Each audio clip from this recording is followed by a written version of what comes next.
আজকের মর্নিংটা যে এত সুন্দর হবে আমি আশাও করিনি। আজকে মর্নিংটা খুবই সুন্দর ছিল, প্লাস আমার বাসায় গেস্ট আসছে, তাই প্রিপারেশান নিচ্ছিলাম। প্লাস আমার রান্নাঘরটা খুব সুন্দর করে সাজিয়েছি, আরও কিছু ডেকোরেশন বাকি আছে। আস্তে আস্তে সব শেয়ার করবো আপনাদের সাথে। আজকে কিছুটাই আপনাদের সাথে শেয়ার করছি।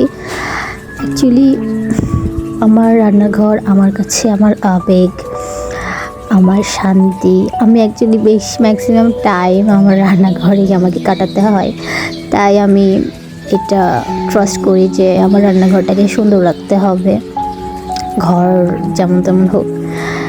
আর আমার ব্যালকনিটা মাশাআল্লাহ গাছগুলো অনেক গ্রোথ এসেছে। আমার অ্যালোভেরার গাছটা দেখেন শুধু কী লেভেলের একটা গ্রোথ। আর এই যে আমার ইমোশন, আমার শান্তি।